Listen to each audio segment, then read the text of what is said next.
Calvin. Oh, that's me.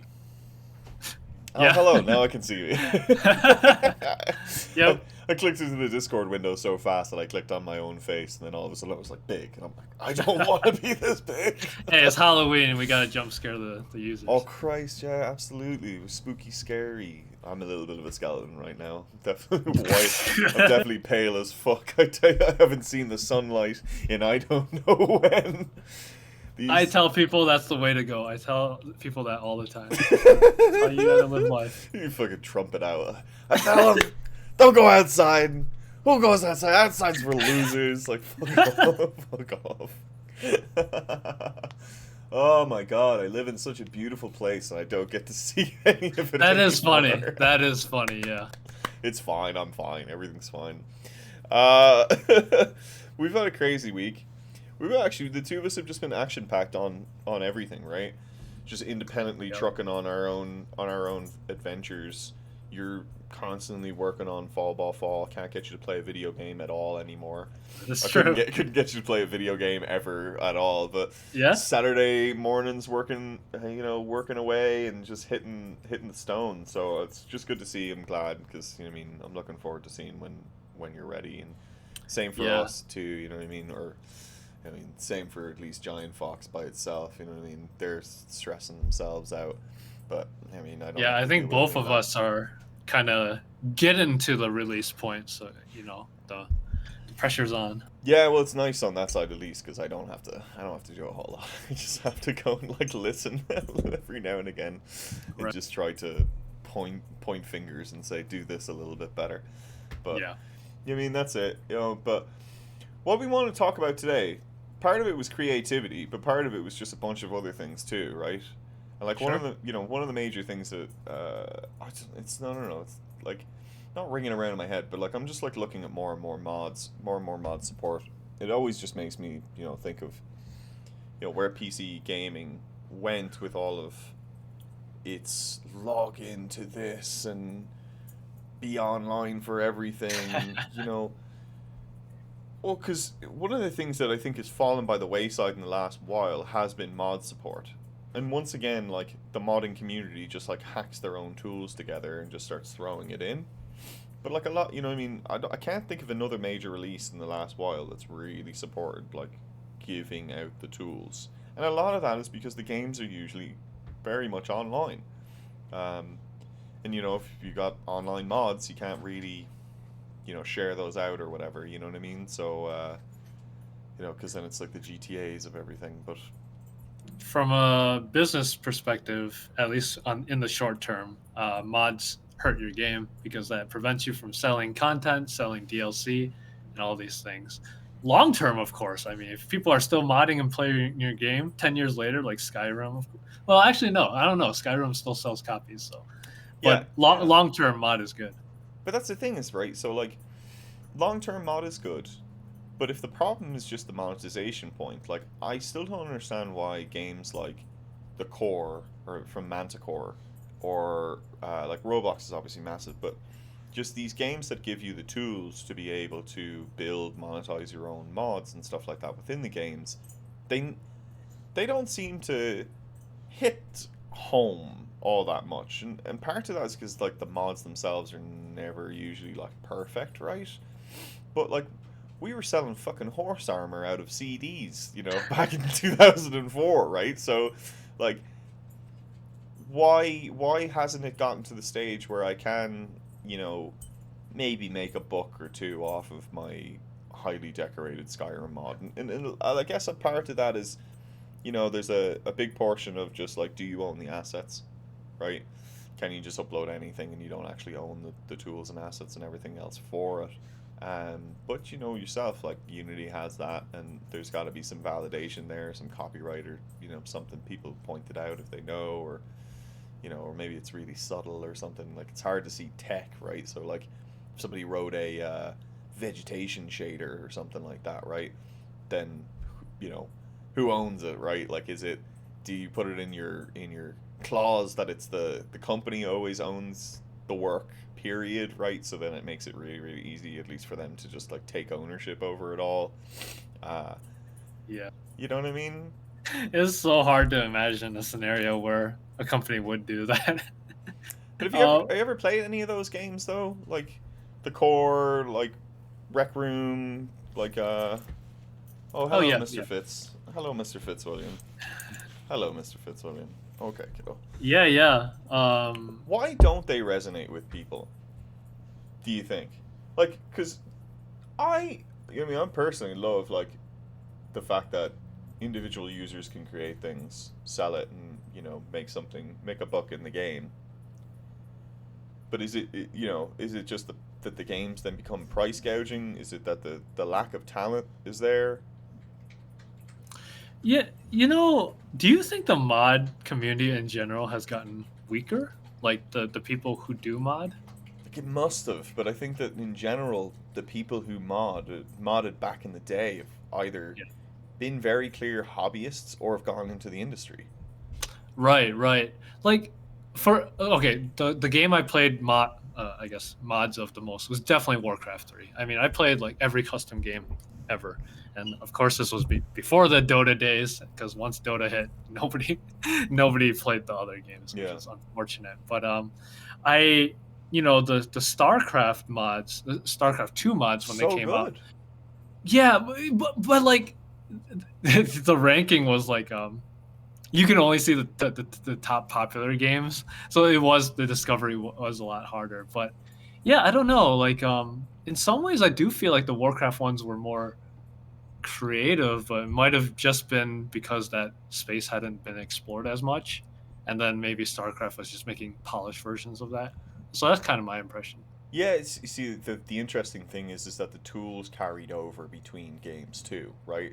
The engine was close to the same, or maybe an upgraded version of the other, which is a very awesome thing for modders because that's usually where like things live or die, right? They live or die in that one game, and they don't go anywhere else, right? So, Yeah, hey, you could make this amazing, fascinating mod, and for nothing, for no reason other than just to do it, just to put it out, and not, I don't know, not have transferable skills into the next game or anything else like that.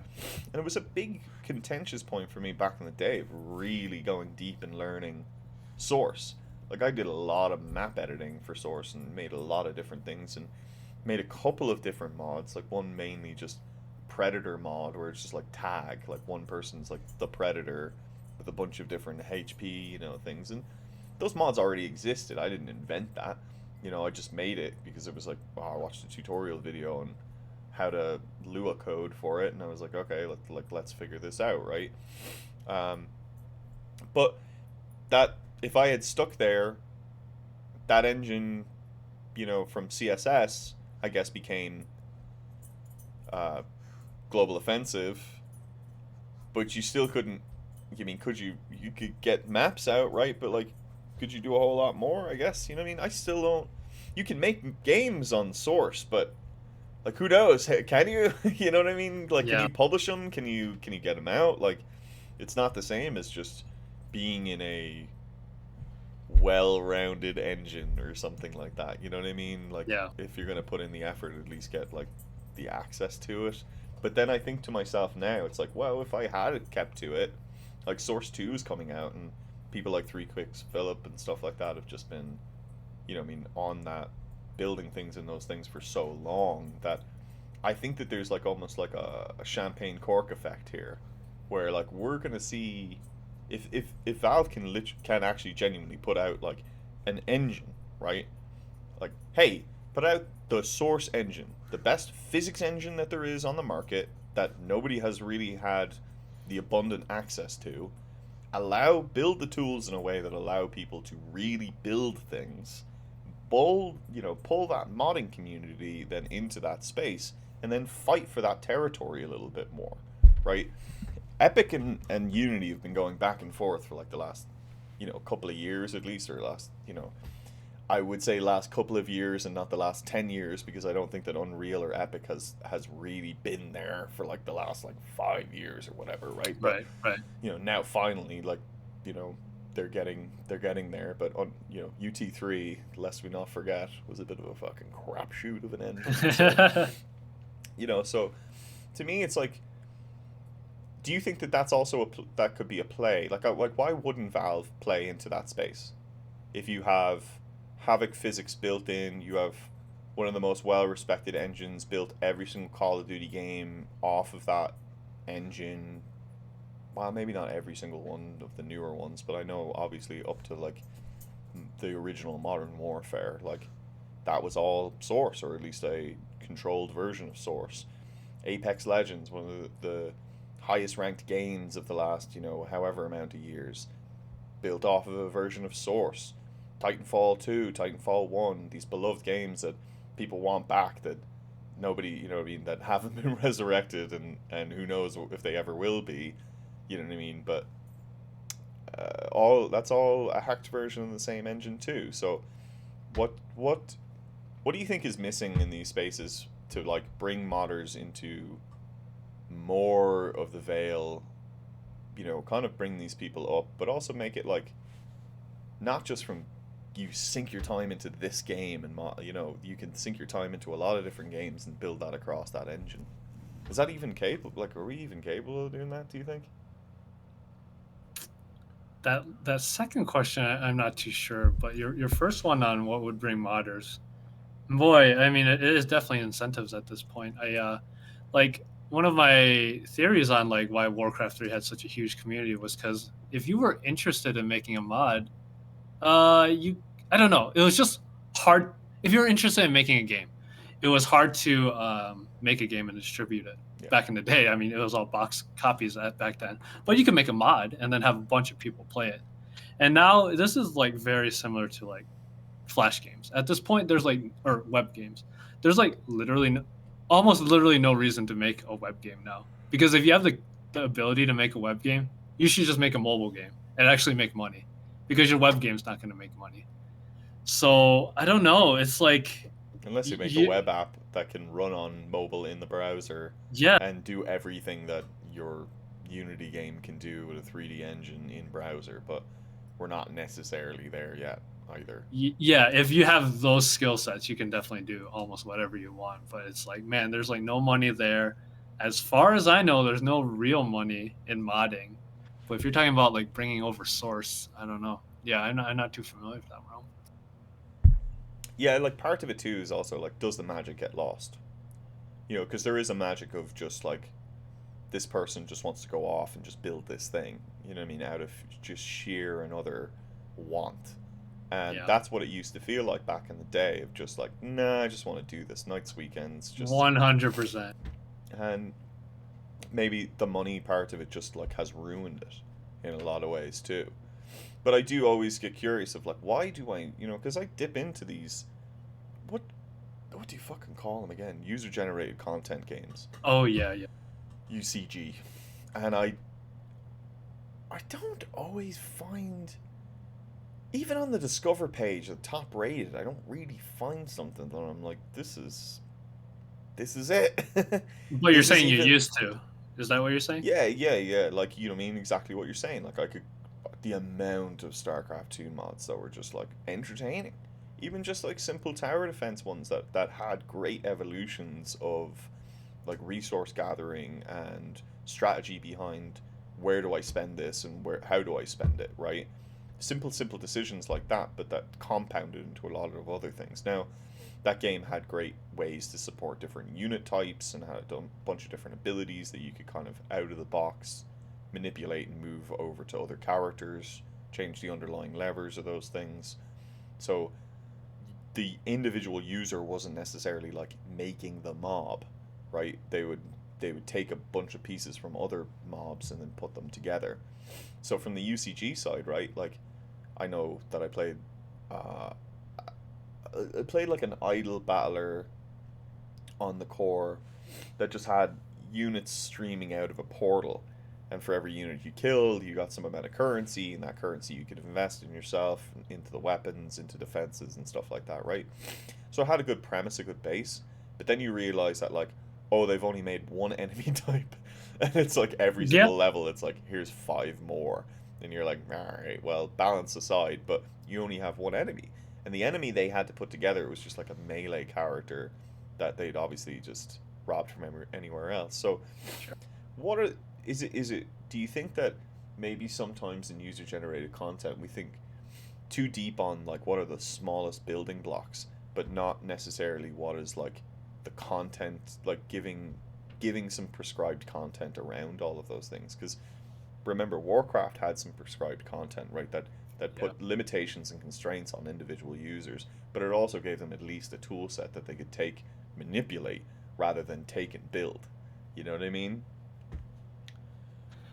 That question I think actually applies to devs in general and not necessarily just mods, which is when they decide the game they want to make, usually they go down pretty like to the granular level and try to like innovate and change things there, but not necessarily touch the holistic experience at all. So I think there's a lot of truth to that. Yeah, I remember one time in an interview, somebody gave me this thing for a UCG thing, and they were like, if you were going to design a gun that you were going to put into a UCG game, right? How would you build that in a way that players then could extend upon it later on? Oh, interesting. And I actually went, like they were like, here it is, that's your question, go off, right? So, great. I opened up a whiteboard and just started writing, right? You go and say, well, what is a gun? Well, a gun has a handle, a gun has a trigger, a gun fires a projectile, right, or fires something, right?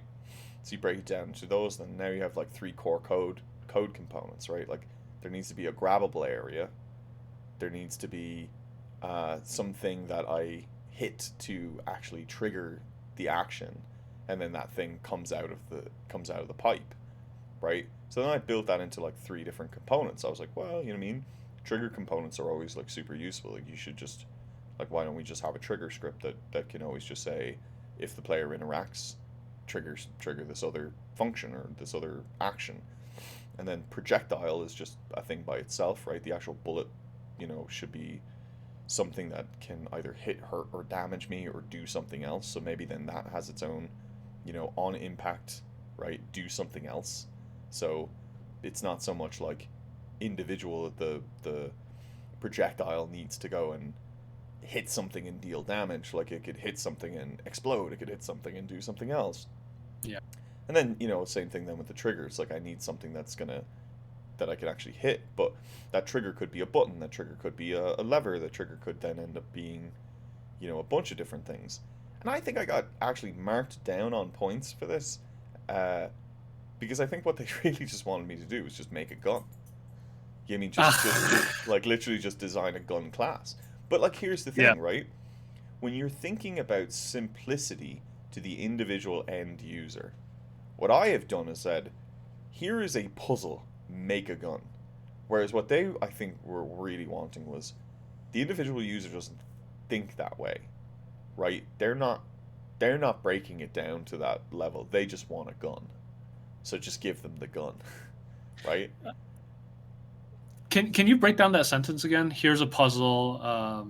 Make a gun out of it. What was the first thing you said? So my thing was is like I broke my gun down into like Oh, yeah, three or yeah, four different individual useful building block components, right?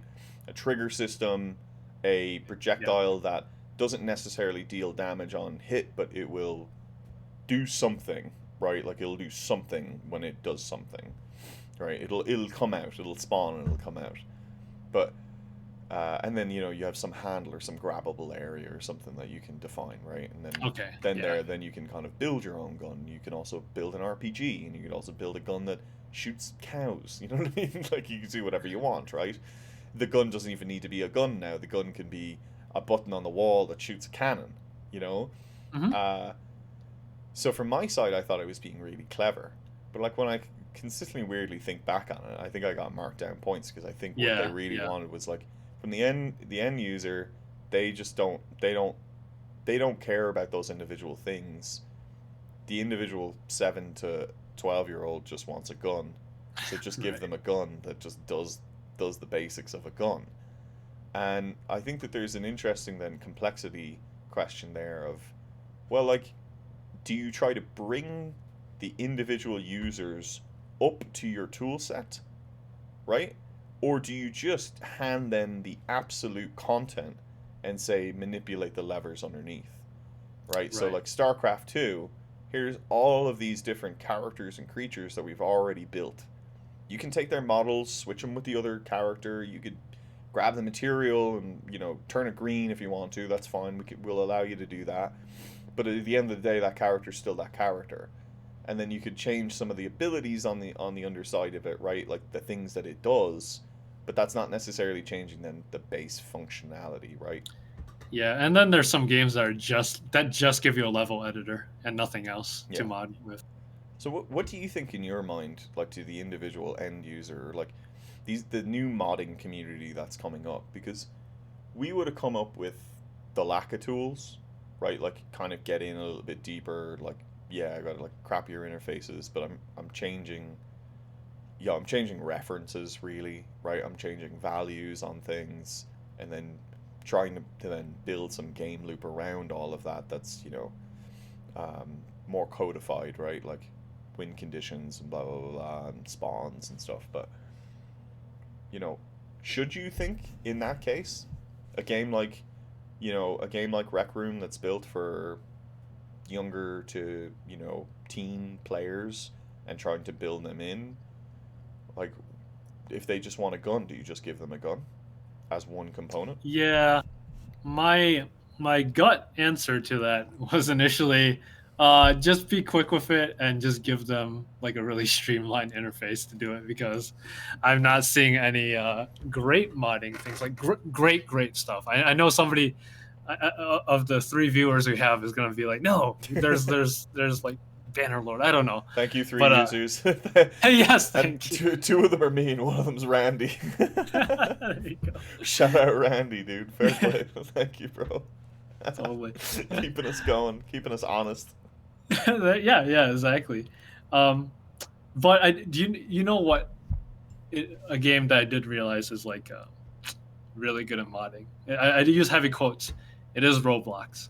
Yeah, of course. Yeah. Roblox has 99.9% absolute crap, but there are, if you can manage to sift through it, some actually pretty good design gems in there. So obviously they give them the whole scripting engine. You can mostly do whatever you want in there. So I don't know. To just give you an answer, I am bullish, or no, not bullish. I'm very bearish on modding communities. So just don't give them much. There's my answer. Yeah, no, I feel you. Like, not to harp the point, it is interesting because I mean, Roblox obviously gives you a way for the end user to actually make some cash out of that. If you do make something kind of cool, you could theoretically like make a decent amount of cash, or at least you could back in the day. Roblox since their IPO has been in a fucking a shitty state. So like opened at 75, went to 85 in terms of their stock price, and then their stock price has just halved and even gone lower now. So with the lawsuits and everything else that's going on, declining player base. So I think that they're in deep waters for their own selves. Like something's got to change there. I think the generation is kind of like aging out of that side of things, but Yeah. so they're not the game of the generation anymore, and I Oh, think that's a problem. I did hear something about that because somebody in Denver talked about going to the Roblox conference, and he said their next plan, Roblox's next plan, is to age up their game. They don't want to necessarily continue hitting that young market. They want to grow older with the new gen, so they're trying to up the graphics and up various things. So that's their business plan right now. Yeah, sounds about right. I mean, but like, look, that keeps people in the ecosystem and keeps them going. It's just whether or not it works. You know what I mean? They can't be like IMVU or like Second Life or something like this, right? Like, I mean, they've all tried to do that kind of stuff, and then they just become these dead wastelands with just like Yeah. weird dark money that just moves through. Like, I don't even know what's happening, but like, that's a subculture by itself. Like, fair play to those people, and shout out to Daniel from Second Life. If nobody's ever watched any of those videos, oh my god, please just Oh no, I haven't. go Google Daniel from Second Life, DNSL. Oh my god, you will fucking. If you've ever wanted to see like the biggest troll of the entire gaming sector, yeah, Also, this guy he should run it more and should really build it properly, but has his own little game show, really crazy game show that's built into Gary's mod. That's all his Uh, own modded server. But people come in and then they come in through a gate, and he has a pistol and they have to be funny. They like literally you come into the room and you have to be funny, and if you're not funny, you don't make it to the game show. But if you do, you go out and you pick up an item that's like a little like mask that you can put over, that your character like holds up and puts over his face. It's all that kind of like crazy debonair but like sociopath type of humor. So everybody is just dying in the most horrendous ways, and it's just chaos. yeah. And if you mess up Nice. one time, you're dead. But it's an amazing format for a social game that should just be made. But let's see. So you mean part of this though too, right? Is that Minecraft?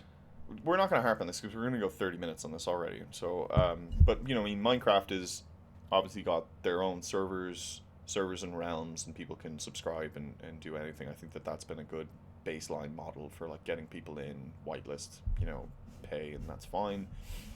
But Minecraft went a different way. Command blocks give players like ways to kind of script within an API within the game itself. I think that um, if you're trying to look at that abstraction of like what can people take on in terms of like learning curve and everything, there's some research and some study to be done there, but a lot of people have been able to grok it, get it in, and be able to build that. And I think a lot of people would say that like Redstone by itself is like a bit of a complex thing if you're trying to like learn it. But the people who want to, the youngins that want to, have been doing well with it. So I don't know. I'm curious to see what the next decade of supporting individual creative endeavors within a game ecosystem should be. You know. Yeah, and I would say for the indie dev, that would be more of the way to go. If you want to have something with, modding uh, sort of functionality, I would do something more like the Redstone rather than spend a lot of time creating, mod support. Now, okay, so in theory, if you're making your game to be like extensible for yourself, it should be easy to transition it to have mod support. But I don't know. I guess since we are commercial indie after all, my general advice is even if you love mods and stuff, man, be very careful. That stuff takes a lot of time to develop for, Yeah. and you just have to support it for the rest of your, for a long time. Yeah. Absolutely. It's a great way to get into the industry, though, or at least it used to be a great Yeah. way to get into the industry. It's like if somebody made like 2 or 3 great mods, then you would take those people over a college degree sometimes. You know what I mean? Think so. Like, I think so. absolutely. You definitely look at them for sure. So one, so yeah, we only have like 10 minutes, but Are you kidding me? Wait, Yeah, no, wait. yeah, How long have we yeah, been going yeah. for here? No, I'm fucking checking. No, dude, we're only 28 minutes. We're good. No, but it's 8:18 right now. Oh, whatever. Okay, we'll keep going. 9 a.m. Oh, okay, sounds good. One thing you said, so before this podcast, you told me you didn't feel like you're a particularly creative person. No, I'm not. But I'm when not you're at all. well, I will say this: when you were talking about the interview question, the way you approach that is literally, in my opinion, the best way to approach game innovation. I think it's exactly the same thing. So I think the best way. Okay, so first off, let me tell you the why, or tell the audience the why. Yeah, Why can you tell need me to the why innovate. as well. Because I have had somebody when I was working at a game studio. I had a coworker say, "I think you care about innovation too much," and I didn't brush it off. I didn't brush off that statement because at the time, oh god, especially if you look at the top games, you're like, man, these games are all either clones of other games and they just have really good polish. So it is a legit statement in certain ways. But I will say this: if you are so you need to stand out in some ways. It can be gameplay or graphical, or you need to hit an audience that has never seen your game before. That's often what the big companies do. That's why they take a unknown clone and then like just ramp up the ads so that it hits this giant market that have never seen it before. So the point is you need to stand out. If you are an indie though, you have no money, so you pretty much need to innovate in gameplay or graphically to stand out. That's my argument for it. So Yeah, yeah, in terms but of if you look at your Luden Dare score, oh you yeah, know what I mean? yeah, yeah, Maybe at the same time too, because you're fifth in innovation, but you were like 300 and something in like humor, right? So yeah, like, if you can rank highly in one category, but being stuck in one area doesn't necessarily make you like a well-rounded title. You know what I mean? right, Like, totally. I have this problem too, where it's just look, mechanics, dynamics, aesthetics, right? I come at it from the aesthetic side more than the mechanic side. I actually try to build a narrative of why my mechanic should exist before I even think of really why what the mechanic really is. And in a lot of ways, that's actually gotten me completely fucked in a lot of different ways because you never really think of the actual mechanic. You think of like the overarching reason, and then you start prototyping the overarching reason, and then you realize, oh yeah, this isn't fun because I'm missing like three layers that I've completely like just like thrown away. Like I've built the win condition, but I haven't built any of the reason or any of the way that people can actually like interact or do the interesting thing around it. You know what I mean? Yeah, So how do you get then to that side of things? Because I agree with you. You have to innovate, and I think that even more and more these days, you need to innovate, but you need to innovate within. If you want to be on the commercial side, right? You innovate within a genre, you innovate within a side, and that's where then the mobile side goes and says plus oneing is the thing, right? I look at this game, and I say it's it's good, but it's got rough edges, but this one part is really good. Well, I could take that and I could innovate on that one piece that they're doing incorrectly, change the theme or something like that, and then that's now my innovation is stuck into this one core piece of a broader game that I know resonates, right? yeah, yeah. You're right. When in terms of aesthetics or mechanics, yeah, you can tackle it from different angles because Angry Birds they took Crush the Castle, which is a physics base where you just attack castles with catapults and changed it to birds and made it way more polished. And they succeeded with the exact same gameplay. So you're right. You can hit not just hit different markets, but hit sort of different motivations because it feels it's a little bit different of a motivation to I don't know kill pigs versus crushing a castle. So yeah, I think you're definitely right there. No, totally. But like, here's the thing, right? Innovation is going to allow you to stand out, but being true in your innovation and knowing that you've innovated correctly is a risk, right? Gotcha. These are Yeah, risk yeah, profiles for yourself. absolutely. So, do you even in your own stuff, right, Mr. Innovate, do you go and say, okay, I'm innovating in too many spots? Or do you go and say, nah, fuck it, we're doing it all. Like everything Yeah. is my game. You know what I mean? It's what I want it to be, and I'm gonna make it Yes. the way I want it to be. This is a very, very good and very tough question. That's absolutely correct. Uh, every time you're doing something and you can't look at an example and be like, "Oh yeah, Zelda worked, so we're on the right track." That's tough. That's a risk. And most people, or I should say most companies, because they have money, they will put it out there and then A/B test it to see what kind of numbers there are. Yeah. But as a indie game dev podcast, we're always talking about how to do it without money, if even possible. I will I will at least start with something that you had already said with the gun. So with a gun, what you did is swap out the functionality, and I think this is actually a really um, good creativity trick or method is you think about the functions of something And then when you think about that, rather than, hey, this is a gun, it always has this, you can kind of safely I swap. like how you just wave. Ah! Yeah. Just wave it around. Dude. Yeah, that's the what a gun does. America. Well, that's actually, yeah, that's another angle to what a gun does. But aside from the intimidation angle, let's see. So, you're talking about a gun, and actually, one way I always envision a gun, I always think about a gun as a really really long spear.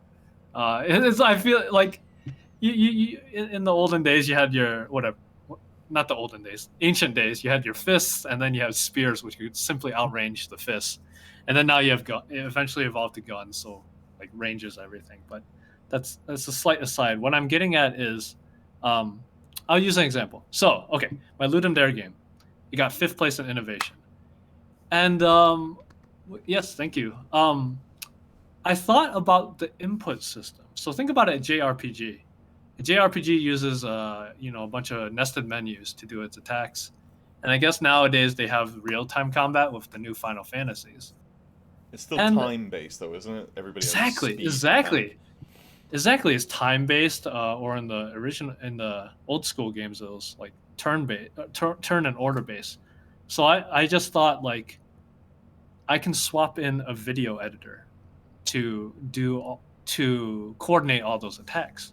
That way, it can automate it rather than having to go through all the menus all the time. So, to me, it had the exact same functionality. It was just an interface that I have never. I don't think I can think of it in a game. I haven't seen it before. But to me, it was the same functionality, and therefore you can swap it. So that's my very quick spiel on that. Is if you think about the functionality of a component, you should be able to swap in something with the same component functionality. Yeah, totally. Yeah, I could see that. You know what I mean? There's ways to reconstitute different things into other things. Like I think that this is where I say that everybody's a designer, in a creative, in any creative field. Yes. Chefs are some of the most amazing designers, right? Designing an entire menu, an entire, an experience around sight, smell, and taste, right? Feel in your mouth. It's all part and parcel of the thing. You are as much of a designer as anybody, right?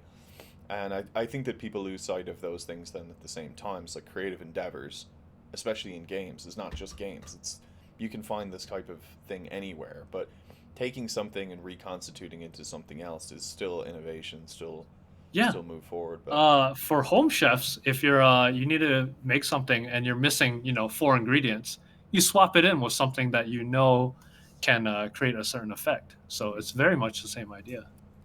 yeah, I always back to your spear thing is always funny because yeah, back in the day, like my friend Zach went and said to me that in one of the games that they made, Army of Darkness, that did really well, the arrows were just melee attacks, right?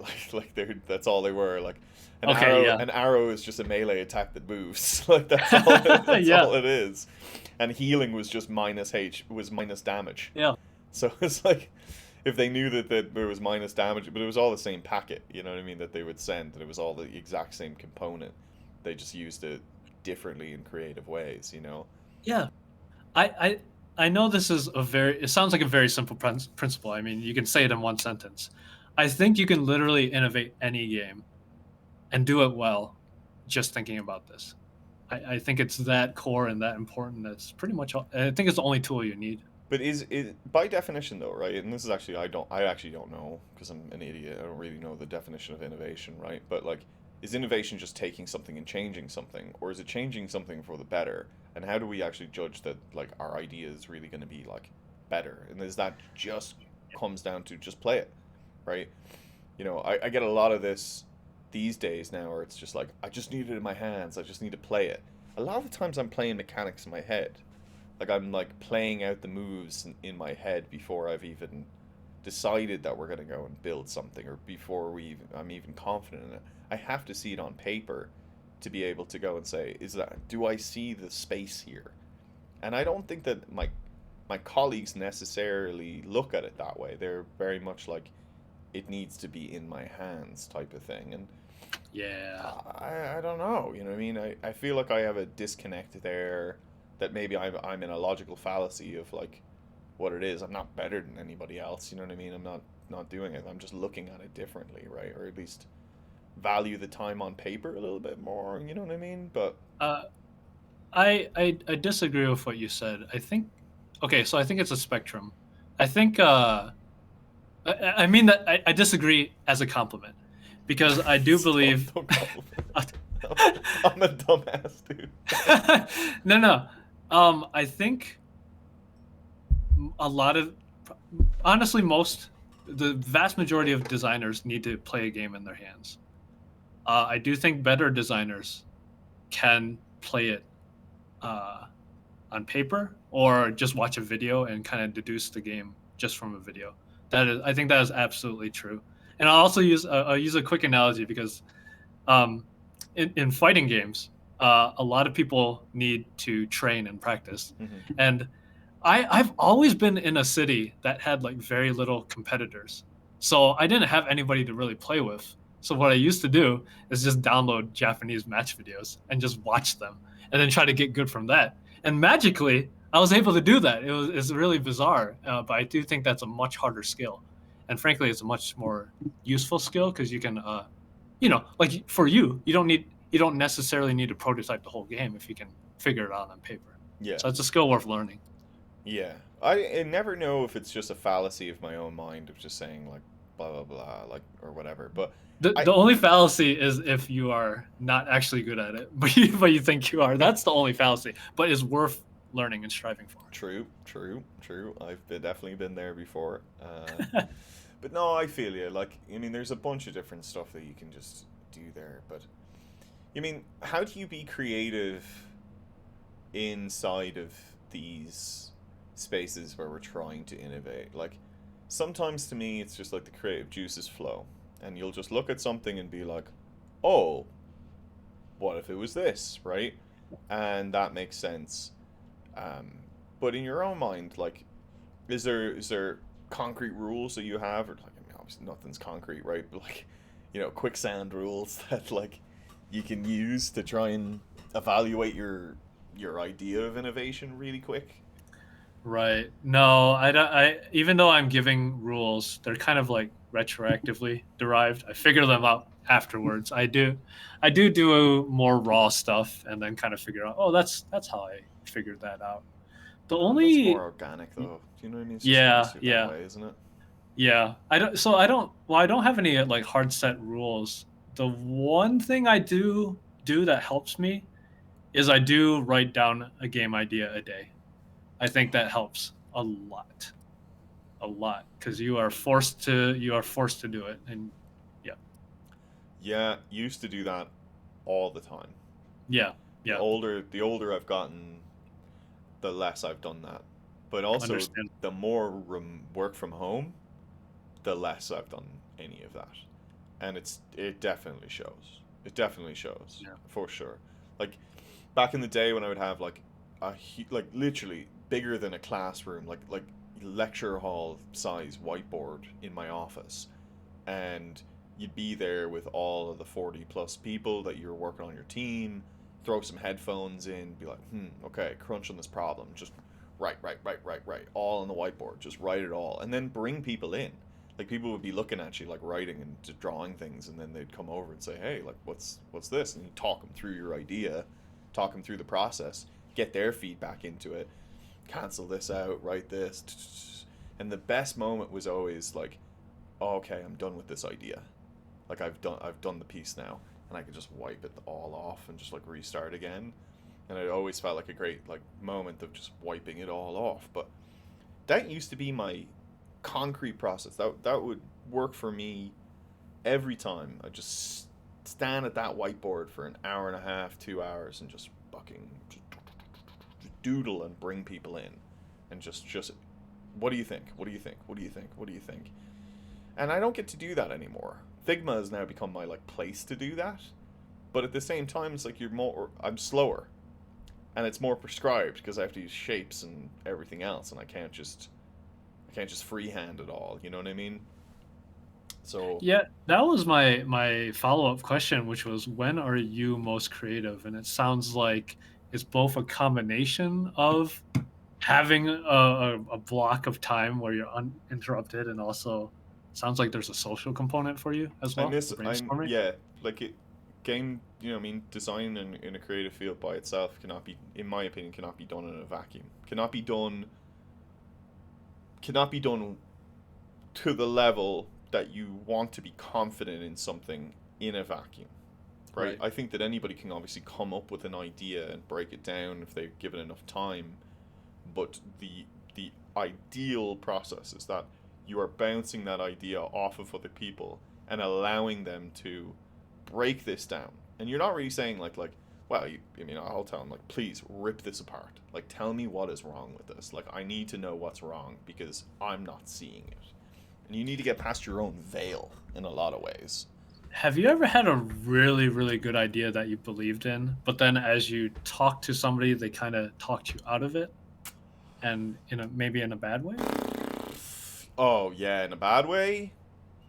Yeah, like well, I had a whole process a couple of years ago where like I would say that another designer took my passion for games completely and utterly, just took it. What? What?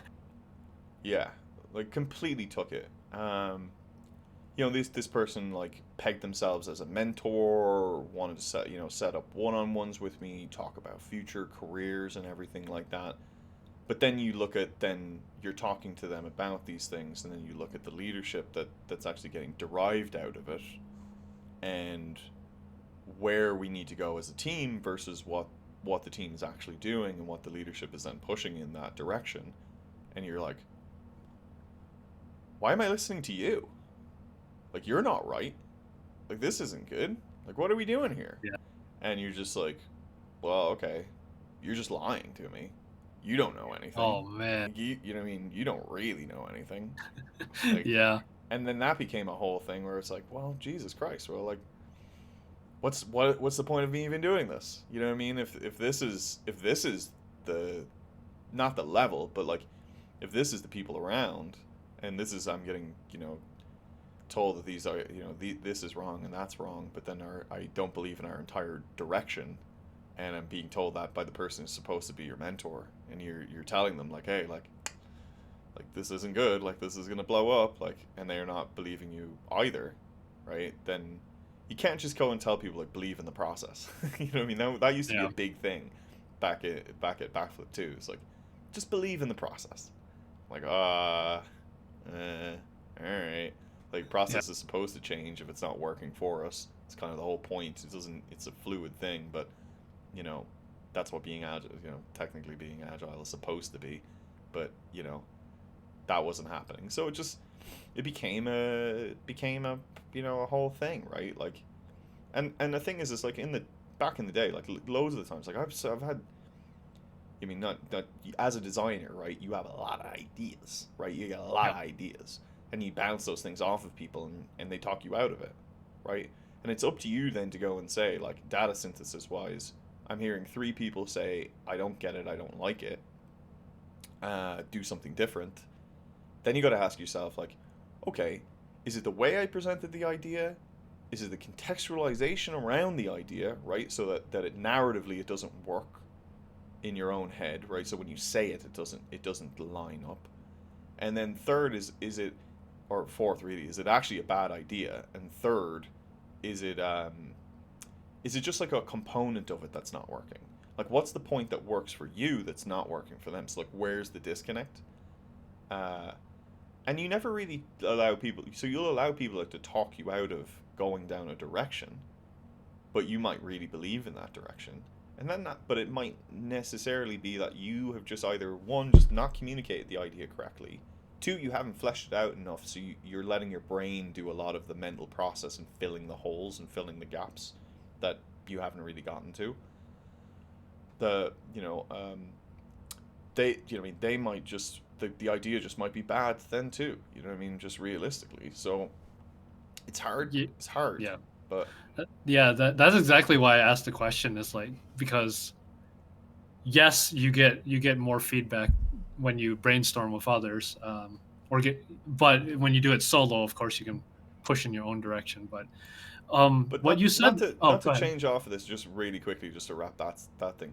This is why having a concrete base in a lot of different games, being able to pull from a lot of different games. And we might say innovation as a whole, but in the commercial world, we're not really. We're innovating in a space. We're innovating in a genre. We're innovating on a mechanic.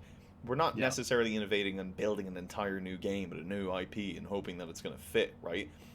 So I have to have concrete bases into other games where I can go and say, circle this, that comes from three other different things. Here's screenshots directly from those games that have those, you know, they have like a mechanic like this. This is how that goes. Here's like an amalgamation of all of those, the best parts of all of those things, and let's put that together, right? And that can be innovation by itself, but at the same time, it's just like from my side, having more of a concrete place where I can even just point to other games, people, that's and yeah. is just to get people on board. Because that's the X statement then too. A lot of non-designers won't be able to think as the loop, but if you can say it's a little bit of this mechanic from that game, it's a little bit of this mechanic from that game, and kind of smush it together, it's like, oh, okay, all right, I can kind of see that. Yep, I 100% agree. And the argument gets even better when you point to how well they do on the market. You're like, hey, this is the number 3 game, and it has this. Money, Yeah, money. and this is also a fallacy because there are companies that will be like, oh, and this is the number 5 game. We're just gonna take their monetization scheme and they're gonna mash it all together without thinking, and then it fails, and then Yeah. it's like, no wonder why. Puzzle piece design, we can't do it. If you're going to take something from somebody else's game, you have to know why it works, where it fits within the game loop, the game economy, the game feel, and everything. And then use that as a metric to go and plop it into your title. But you have to understand why does it work. Because like the amount of times that people will just be like, oh, let's just clone this, right? And we'll take that big mechanic, we'll take their main mechanic from here, but then we'll reconstitute everything else behind it. And it's like, well, yeah, but now the main driver to the game, maybe it was like a more of an idle game, right? Like players usually played all of the comps in much more of a low touch idle game aspect, but you've taken that same simple mechanic and now moved it into more of like a not a high intensity, but let's say a little bit more intensity. But maybe that player base isn't going to move over to your game, even though you use that core mechanic. You're not cannibalizing from them because they don't want high intensity. They actually wanted the low intensity. Exactly. And funnily enough, hyper casual. I've always felt like if you increase the graphics to hyper casual, you would actually scare away the audience. It's funny. That's funny. Yeah, you might actually. Jesus Christ, you might. Because it's intimidating to the especially an older person that might just play it. They're not going to play something that looks like Diablo or something. It's also something clear and satisfying by just light shaded material. Very, instantly grokkable. Yeah, I mean, one dynamic light and just shade. No shaders, no nothing. Just make it nice and baked and just nice. Yeah. So I wanted to tie 2 things that you mentioned that we talked about. You talked about having to convince people, which is definitely very important. And then the other side is what I talked about with there's a spectrum of designers. Some just need to play it, and that is a really unfortunate thing, because that means if you are pitching to people, especially a group of people with a wide variety of backgrounds, sometimes it is actually the right direction for the game, but they needed a prototype, or sometimes even a damn near finished game before they get it. So that is very unfortunate. That means a lot of great ideas just fall through the cracks because it doesn't even matter if you're the best convincer. These people were unable to see the design just because of their lack of skills. Yeah, but I mean, I always used to take that as a knock on my own self, of like people would be like, I think I think I'd need a prototype. I think I need to see it in my hands, and I was like, really, really, like you. Yeah. Like I would always take that as a knock, But you know, the more and more it's like, nah, just do be like that sometimes. You know, people are just Exactly. like, nah, Exactly. get it in my hands, right? And that's where low fidelity prototyping really helps. Just, hey, can you build it as a board game? Like, do it. You know, just don't even bother with anything else. But Yeah. uh, I'll give you a funny example though of like where younger designers like you need to know also what's important within your design too. There was a time when I was working at Digit Game Studios. It was one of the first things. It was one of the first jobs I had. It was after EA internships. Um, I was building a defense system for a 4X game called Kings of the Realm, and the cities by themselves had different slots that you could build defenses and slot them into the four sides, north, south, east, west of your castle, right?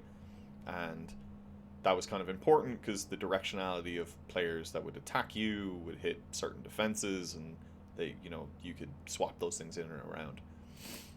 The CEO had said at the start that they wanted 5 slots per side of the building, right?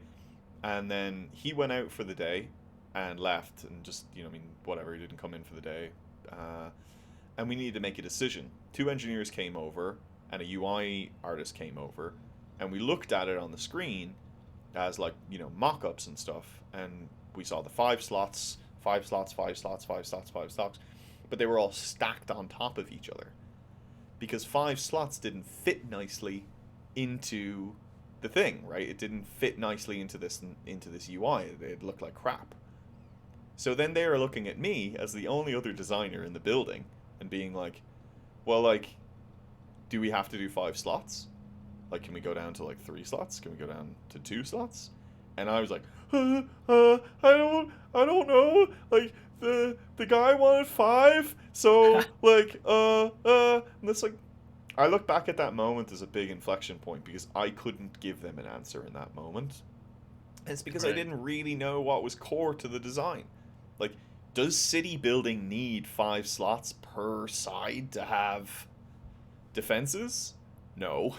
Now I look at it, I'm like, no. So make it 2. Like, if it's Right. 2, then at least it's, you know, it's 8 different defenses the player has to keep up on top of. If it's 3, then it's even more. You know what I mean? Like, so yeah, but just, you know, make it nice. But even if it's like, if it's 5, like, that's a noodly thing. You know what I mean? But in my mind back then, I was like, yeah, but then the upgrade paths, and they wanted 5, so and I was just, I couldn't make a decision. I put myself in decision paralysis of just not even being able to make that choice, and just understanding like that's not the core.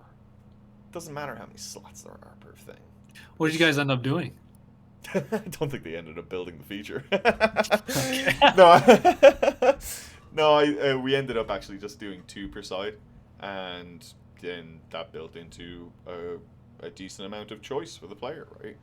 And Yeah. plus, then when you're thinking about just like, oh well, when we're onboarding this feature, you're never going to onboard with 5 slots anyway. You know, so 5 slots would have been something to build into after a couple of years if we really needed it.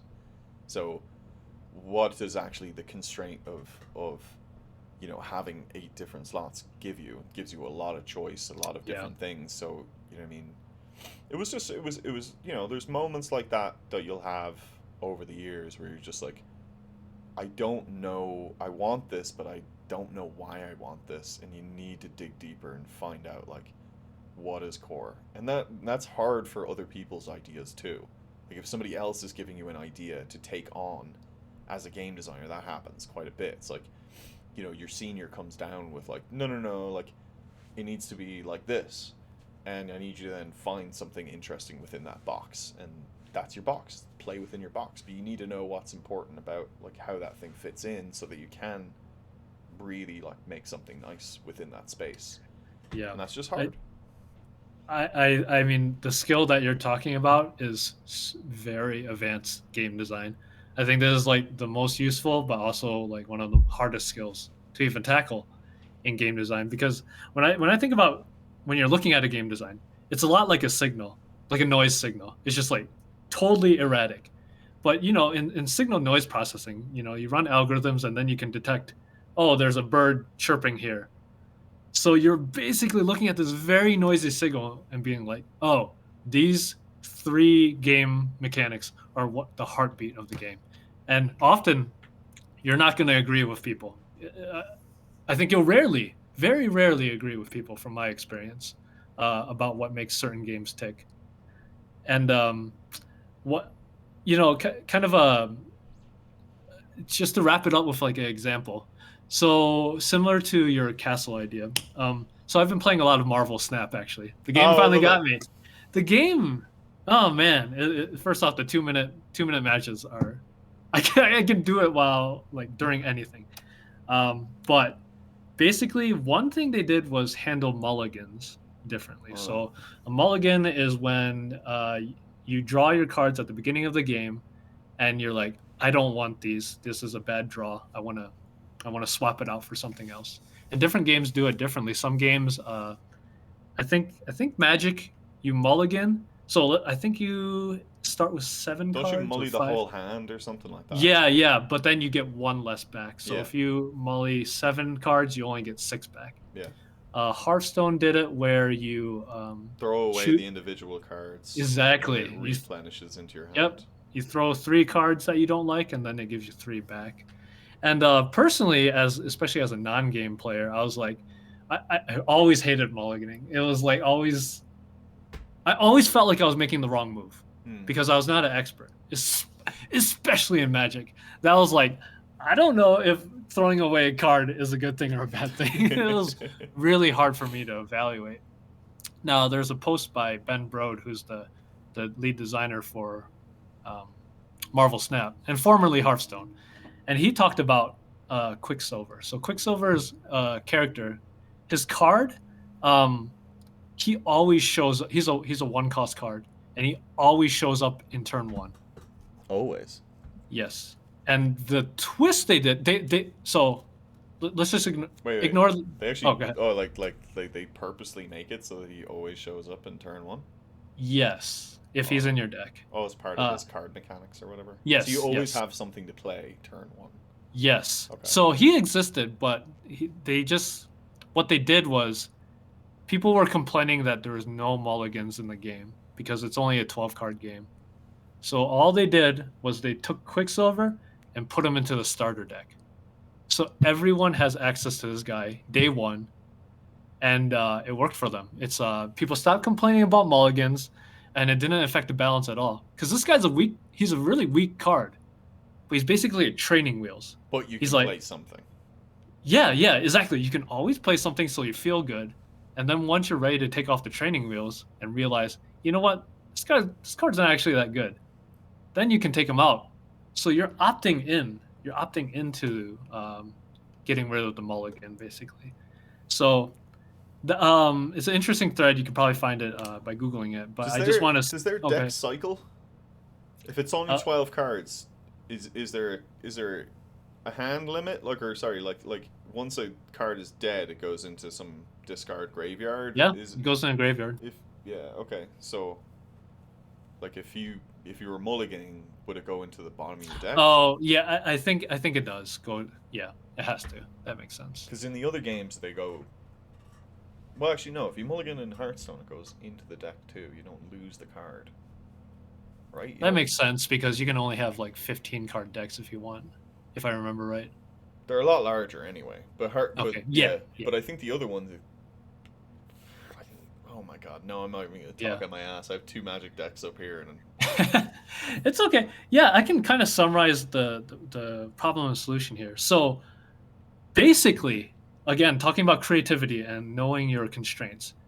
Okay, they did steal this game. They totally stole this game from a real board game, but they wanted to make a game that fit mobile, so they had to have really small decks and really quick playtime. Yep. So because you have a small deck, there's all these other consequences that happen, and therefore the mulligan solution from the other games didn't work. So then they had again what we talked about was swapping gun parts. They thought about how can we do a mulligan that isn't what's done in other games that fits our style. Mm-hmm. So that's how this whole flowchart basically worked, and it worked for them, and that's good game design. Makes sense. I love it. I don't know what we really talked about today, but I don't know. mods and design in general, fuck it. Yeah. But Yeah. Calvin, happy Wednesday to you. Yep. See ya Best next of luck, time. dude. I hope you have a good one, alright? Yep. Later.